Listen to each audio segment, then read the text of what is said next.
Looks like you took a wrong turn. This neighborhood isn't for your kind. 5 men surround Layla Wilson in the deserted parking garage. Their leader steps forward. Layla's heart pounds as she calculates escape routes. The men block all obvious exits, moving closer with predatory confidence. Their ringleader, a tall man with a distinctive tattoo, taunts, "No one to help you now, no cameras, no witnesses." What these men don't realize, Layla Wilson isn't just any target. 8 years as a Navy SEAL combat specialist taught her exactly how to handle ambushes, even when outnumbered 5 to 1. As the men close in, Layla's expression shifts from frightened to calculating. These attackers have no idea who they've cornered. Her eyes narrow as she identifies the weakest points in their formation. Earlier that day, Layla Wilson arrives in Westridge, a predominantly white suburban community where she's purchased a home after retiring from naval special warfare. As she explores her new neighborhood, we witness subtle hostility. Suspicious glances, residents crossing the street to avoid her, store clerks following her through aisles. At a local coffee shop, Layla overhears conversations stop when she enters. The barista serves other customers first, despite her being next in line. When Layla politely points this out, the barista begrudgingly takes her order but intentionally misspells her name as LaQuisha on the cup. Outside, a group of men watch her from their table. Their leader, Vincent Harker, mutters something that makes the others laugh. As Layla leaves, Vincent loudly comments, "Neighborhood's really going downhill lately. Property values won't last with these new elements moving in." Layla ignores the comment, maintaining her composure. She's faced worse in combat zones. But we see her mentally noting Vincent's face, his distinctive tattoo, and the license plate of his truck as she leaves. Flashback reveals Layla's SEAL training, learning to observe threats, memorize details under pressure, maintain situational awareness. Her instructor's voice. The difference between operators and civilians? We never stop assessing. Later, Layla meets her one friendly neighbor, an elderly woman named Helen who welcomes her warmly. Helen subtly warns Layla about some troublemakers in the area, mentioning Vincent and his friends have caused problems for other newcomers to the neighborhood. As Layla drives home that evening, she notices a truck following her, the same one from the coffee shop. She calmly takes an unexpected turn, confirming her suspicion. This isn't random. She's being hunted. Her eyes narrow as she identifies the weakest points in their formation. That evening, Layla heads to the local grocery store. Inside, she encounters Vincent and 2 of his friends.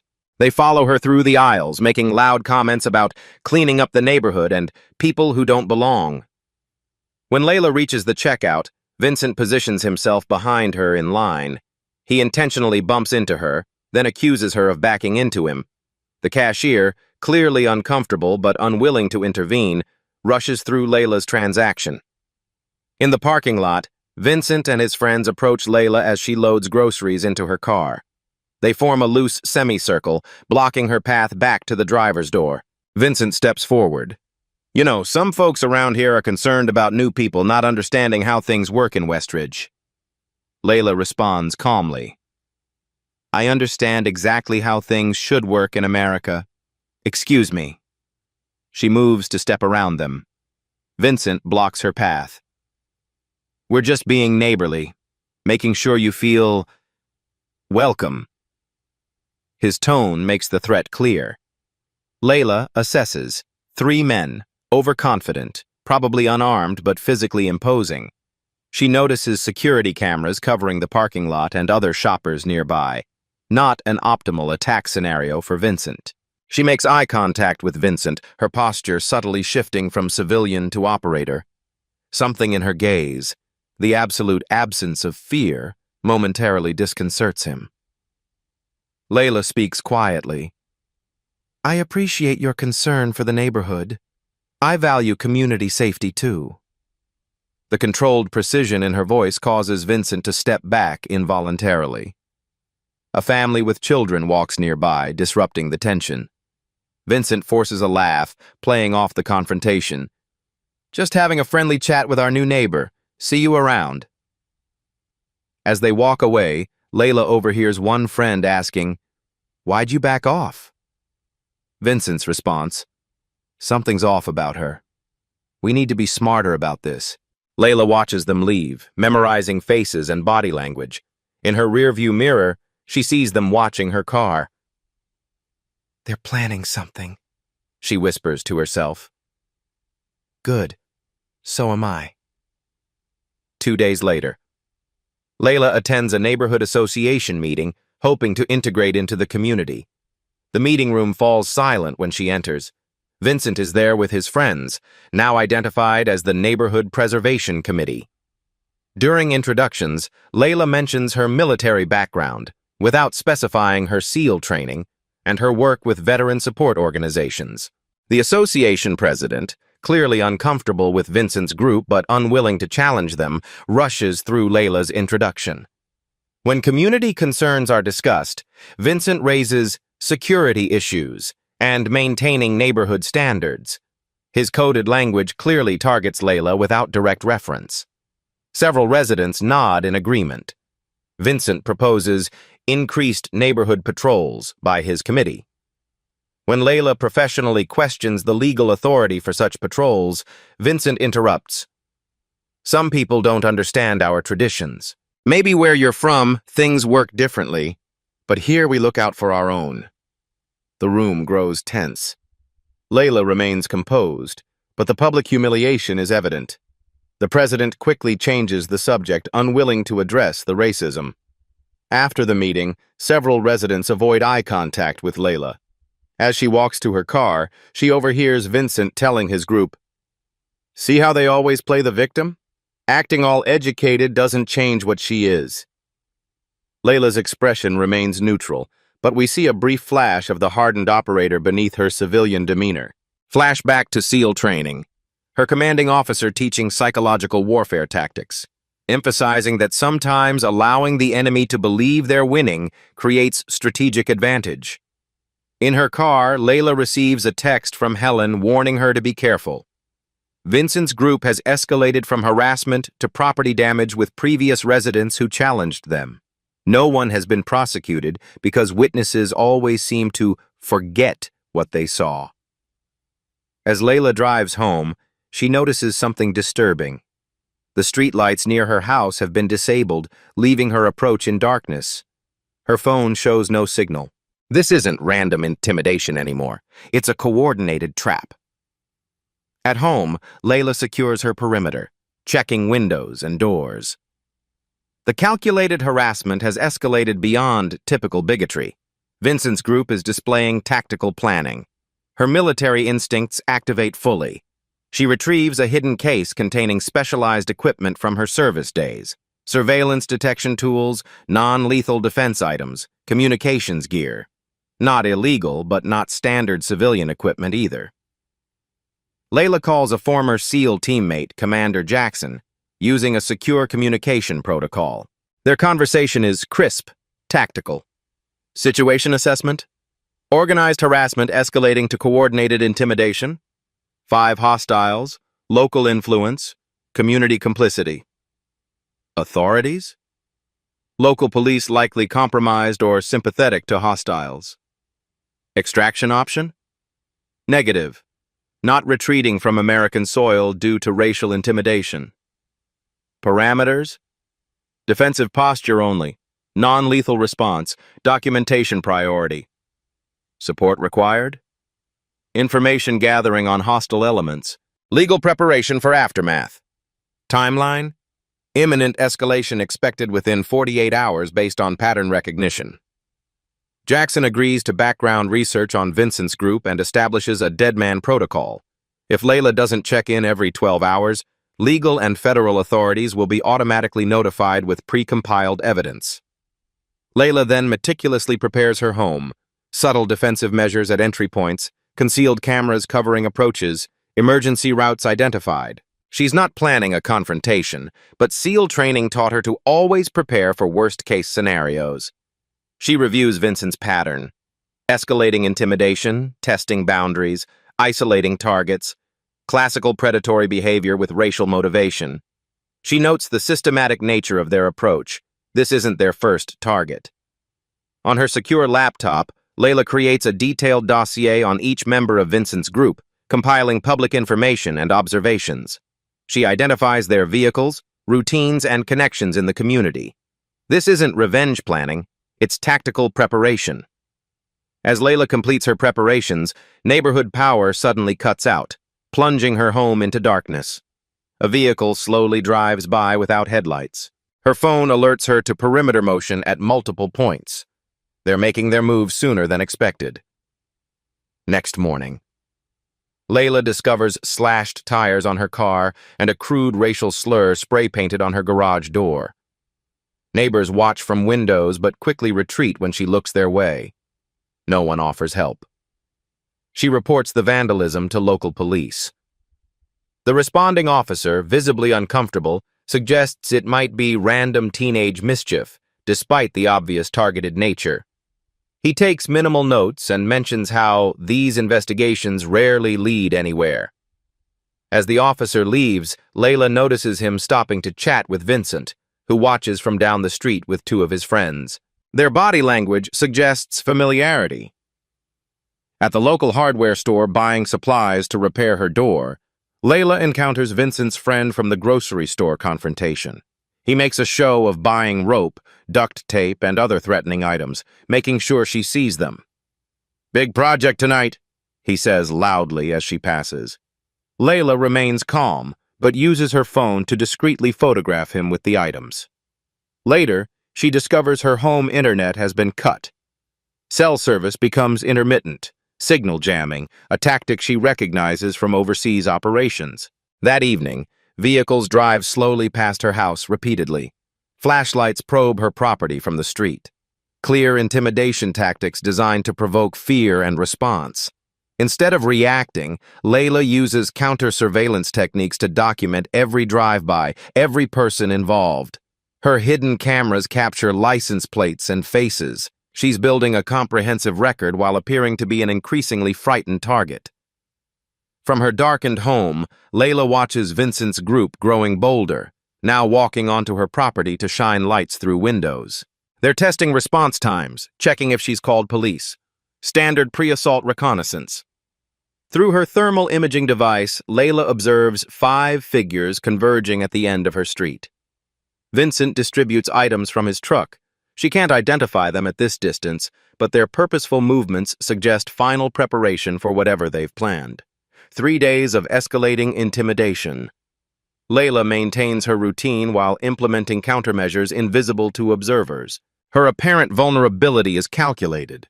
She's allowing Vincent's group to grow overconfident. Helen attempts to warn Layla that Vincent's group has taught lessons to previous residents who didn't fit in. The last family left town after their house was broken into, and family photos were defaced with threats. No arrests were ever made.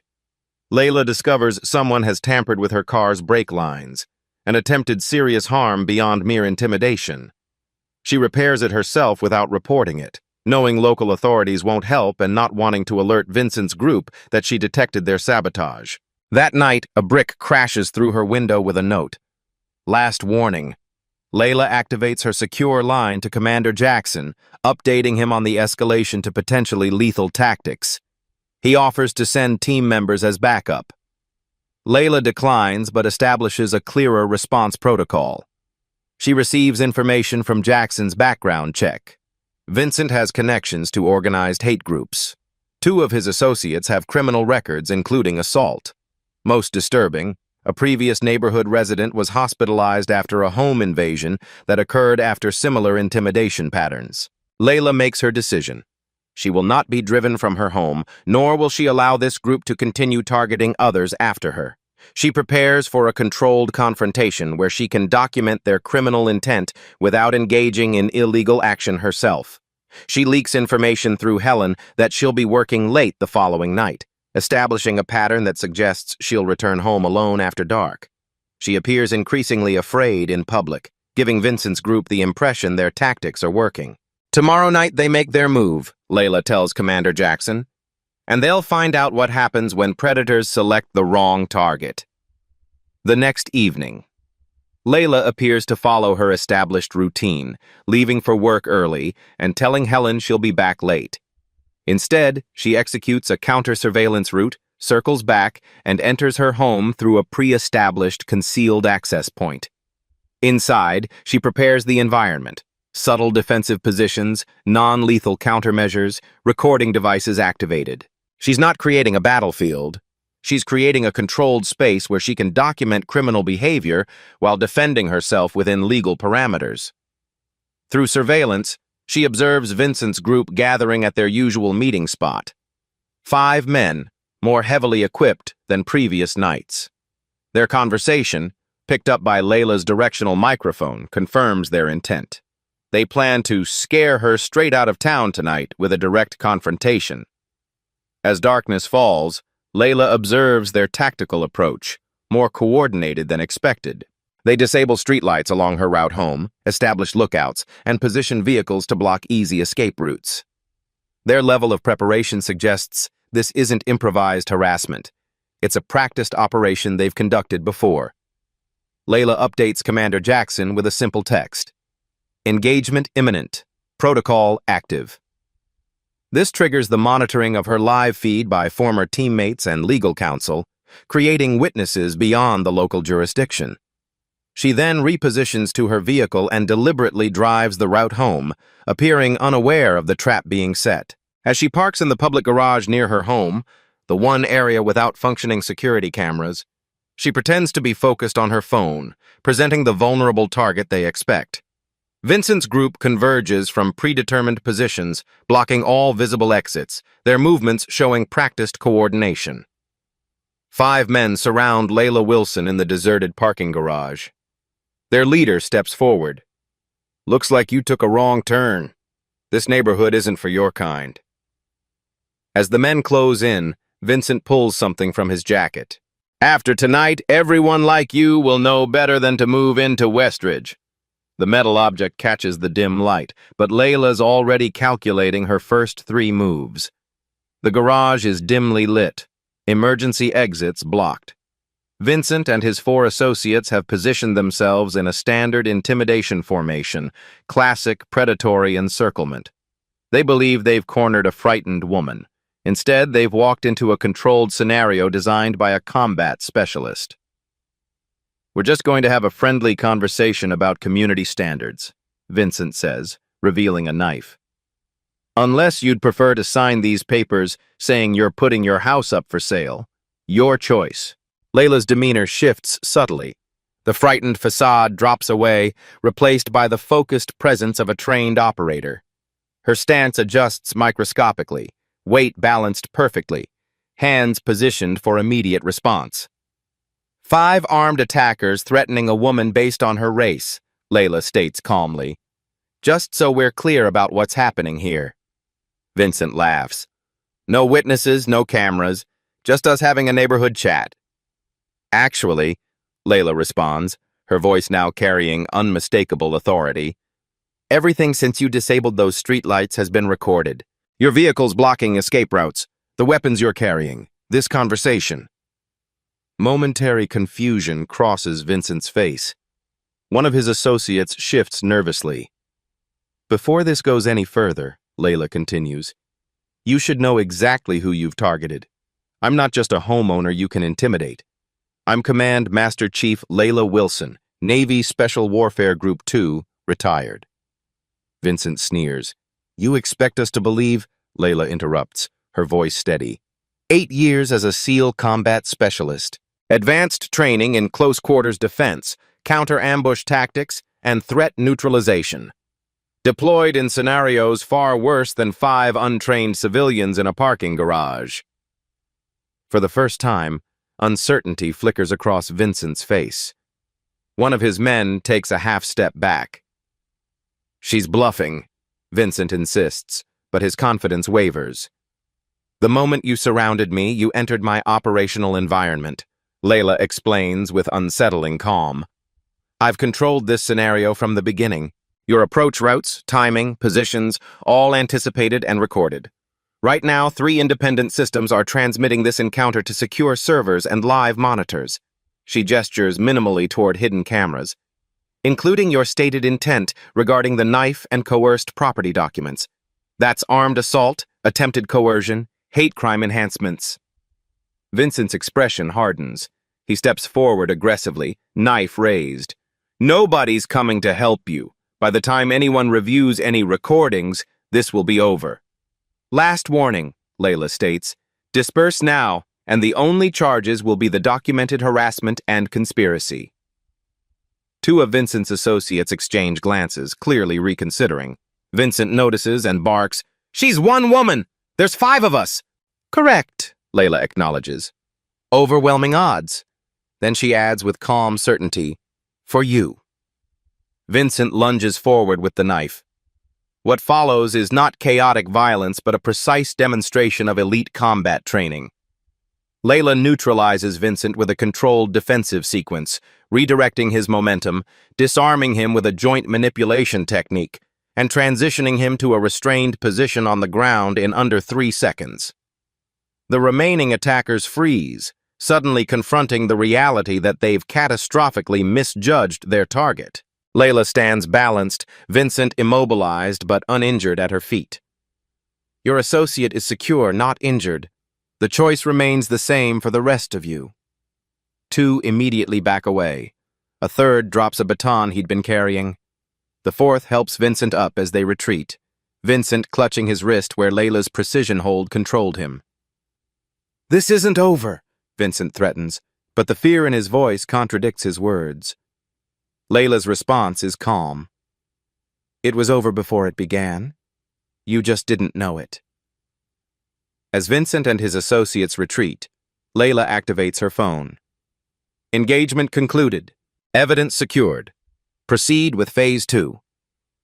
Their harassment campaign has just triggered consequences beyond anything they imagined.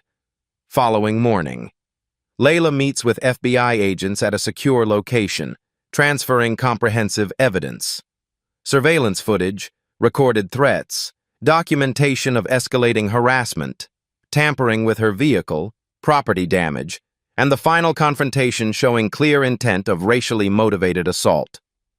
The agents reveal Layla's case isn't isolated. Vincent's group has targeted multiple minority residents in surrounding communities. Previous victims were successfully intimidated into leaving or staying silent.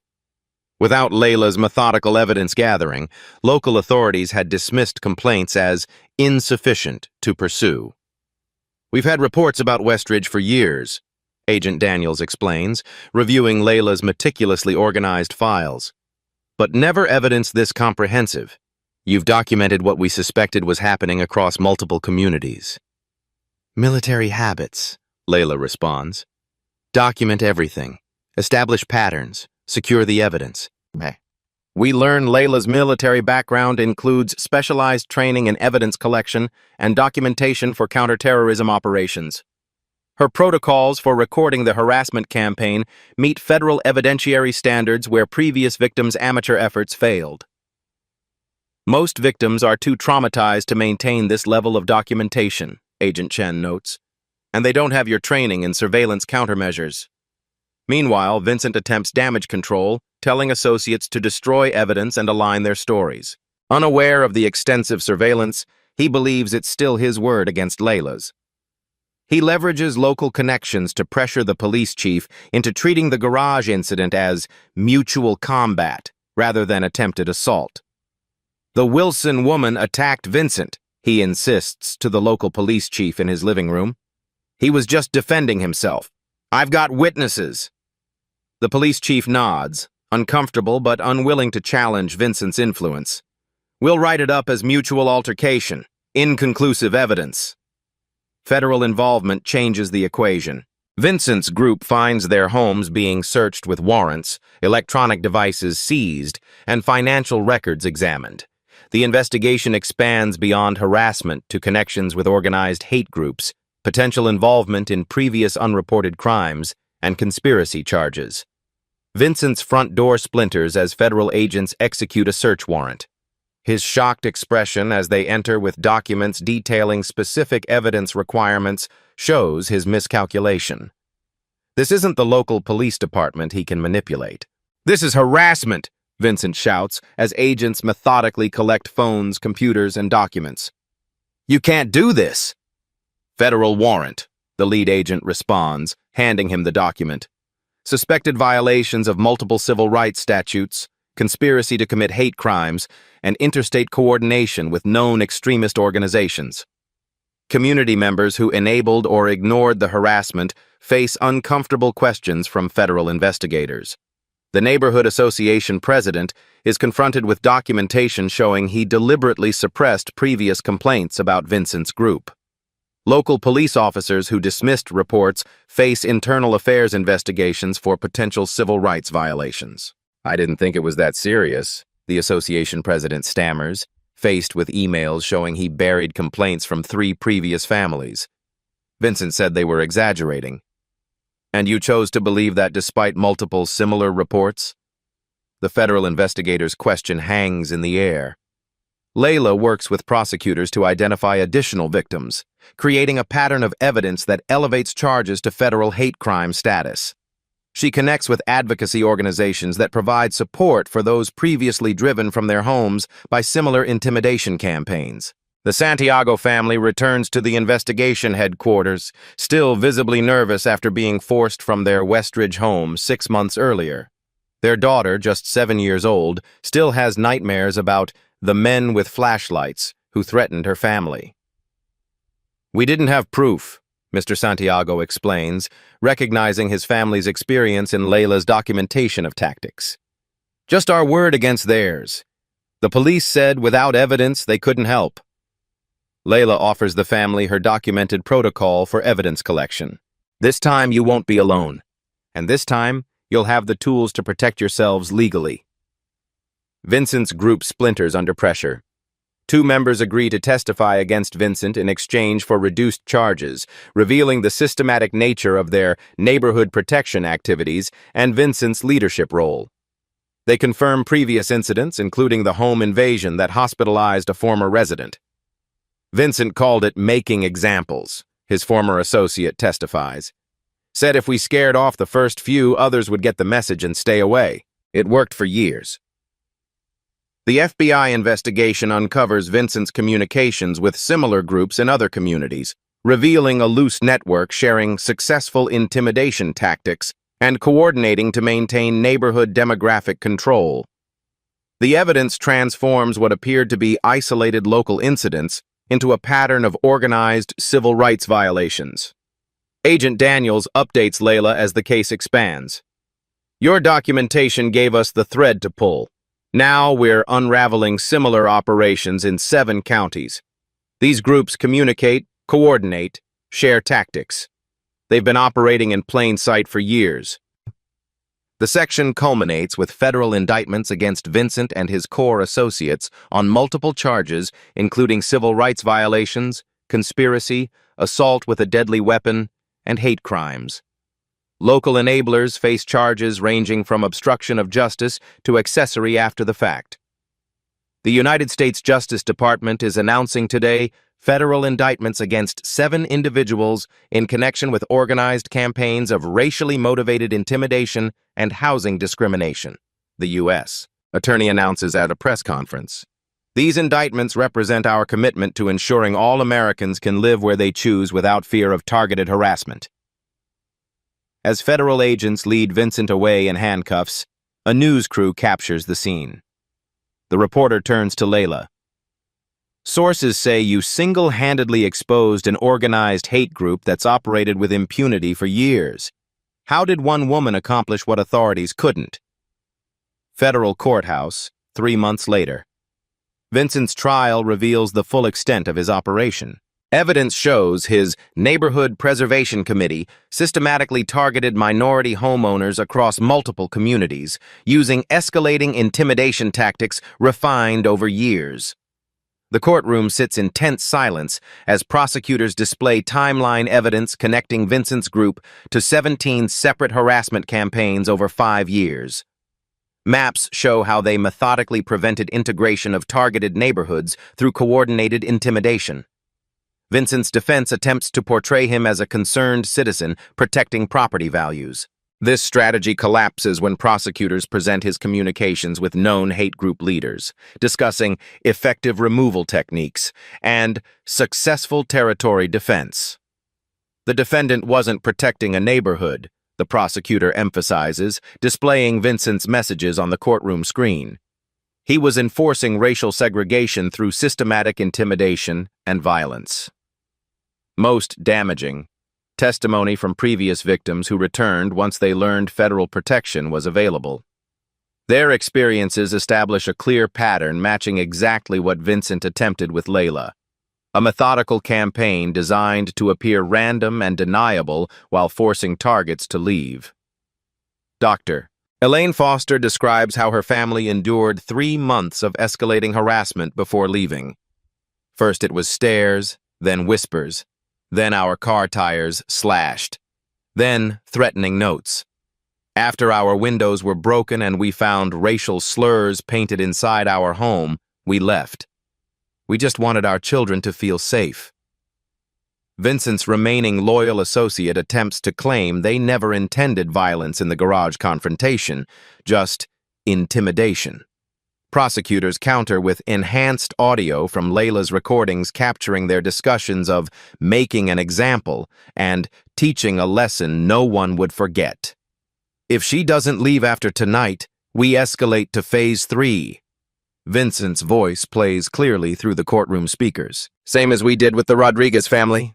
The turning point comes when Vincent, frustrated by his disintegrating defense, erupts in court with a racist tirade that confirms every element of the prosecution's case regarding motive and intent.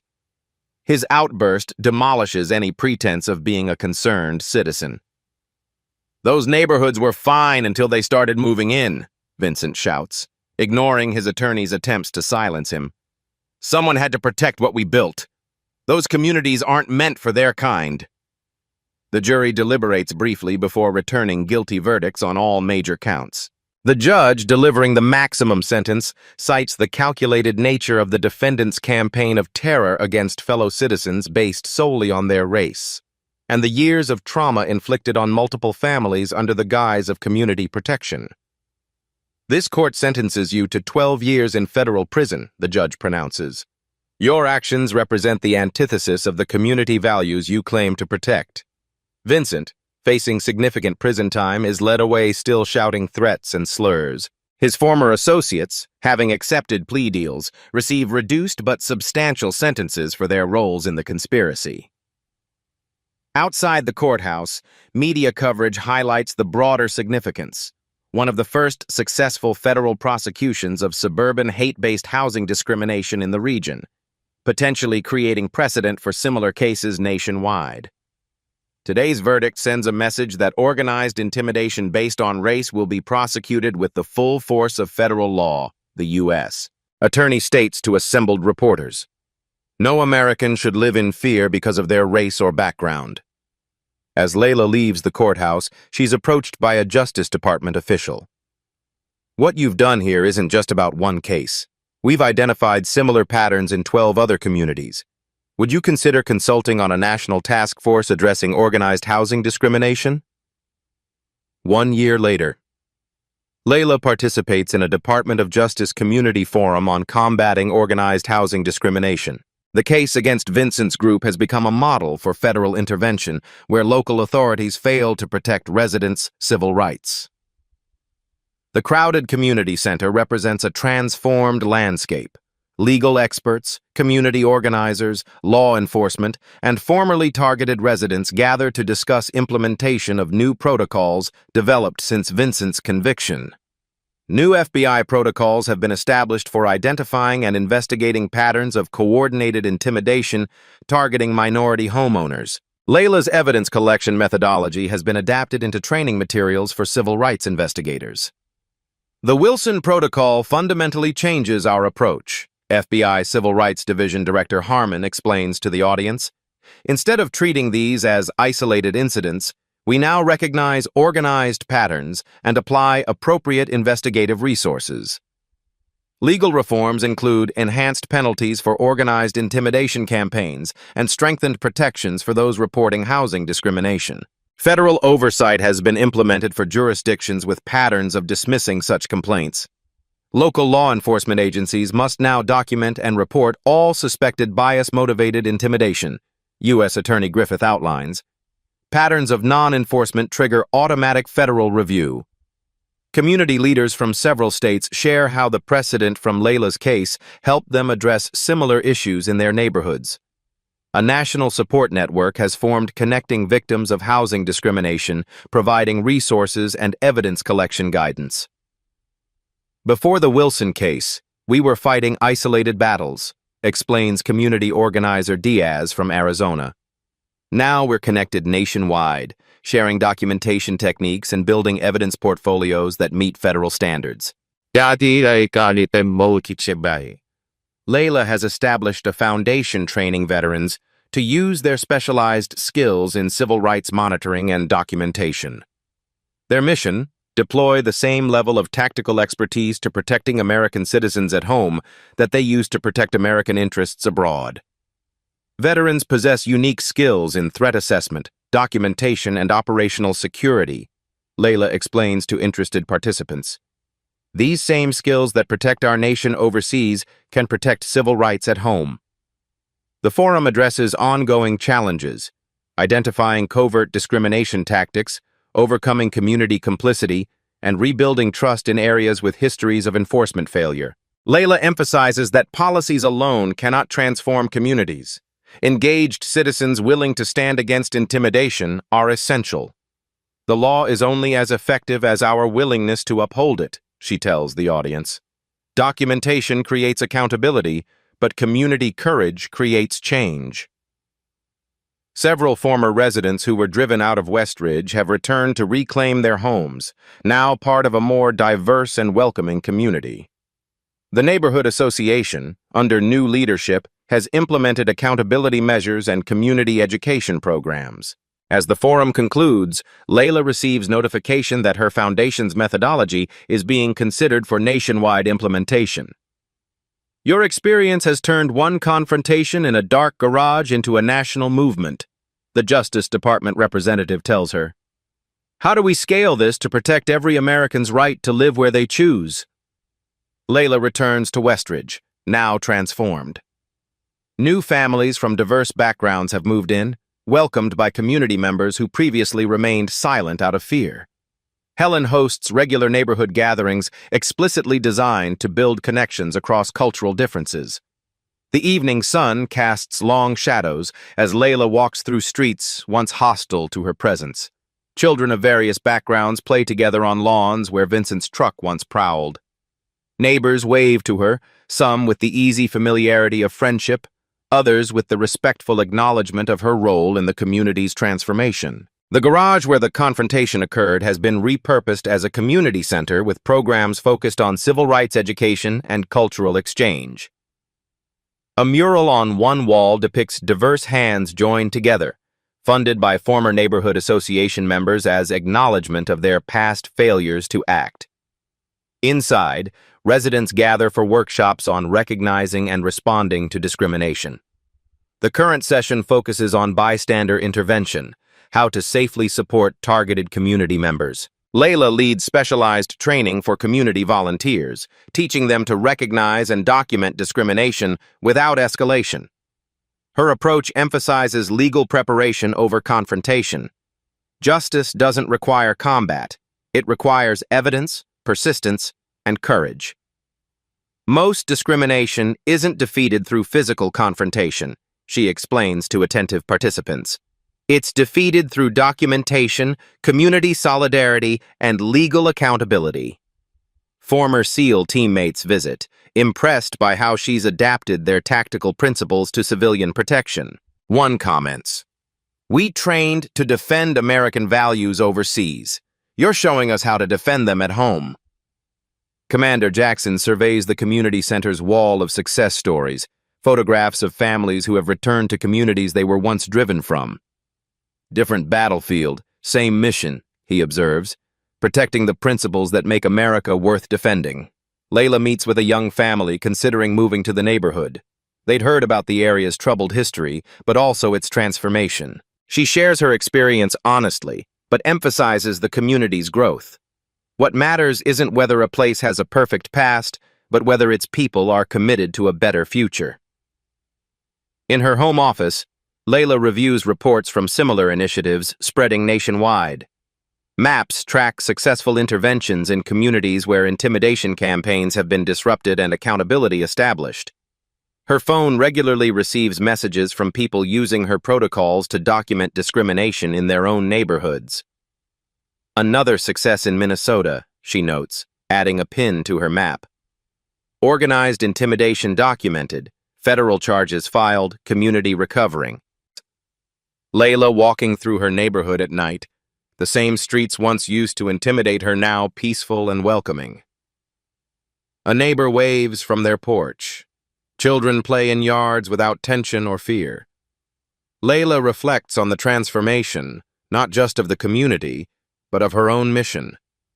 Her SEAL training prepared her to handle the confrontation in the garage, but her true impact came from what followed: systematic evidence collection, community rebuilding, and creating pathways for others to stand their ground against intimidation. The episode ends with Layla training a diverse group of community advocates. On screen behind her, a simple message: courage isn't the absence of fear, it's the decision that something else is more important. If this story resonated with you, you're going to love what's coming next on Beat Stories. We're bringing you more true accounts of justice served, strategic empowerment, and systematic accountability in professional settings. Hit that subscribe button right now to never miss our weekly doses of justice being served to those who abuse their authority. These aren't just stories, they're masterclasses in strategic empowerment. Like this video to help more people discover how documentation and strategic patience can transform personal discrimination into institutional change. Your engagement helps us reach those who need these strategies most. What happened today isn't just a story. It's a reminder. Silence protects systems, but courage rewrites them.